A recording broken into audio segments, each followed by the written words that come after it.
Which Supreme Court cases limit presidential authority? Imagine a nation where the leader holds absolute power, making decisions without checks or balances.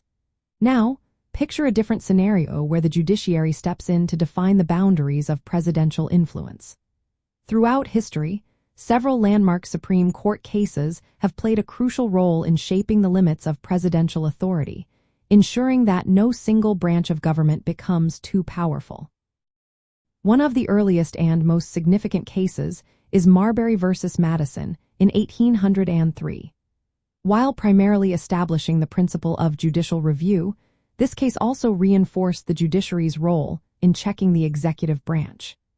It affirmed that courts have the authority to declare laws unconstitutional, thereby limiting the president's ability to act beyond the scope of constitutional law. In the case of United States v.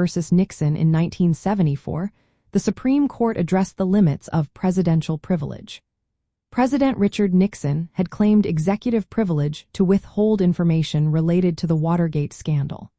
The court ruled that the president's claim was not absolute and that the president must comply with a subpoena for evidence. This decision reinforced that presidential powers are not above the law and that the judiciary can impose limits on executive privilege when necessary for justice.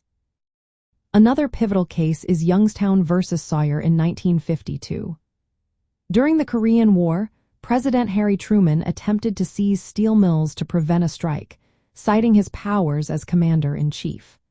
The Supreme Court ruled that the president did not have the authority to seize private property without explicit congressional approval.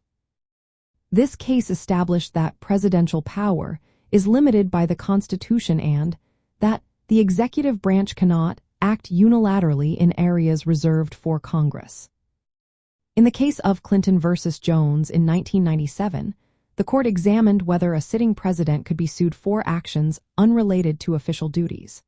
The court decided that the president does not have immunity from civil litigation, emphasizing that presidential authority does not grant immunity from legal proceedings.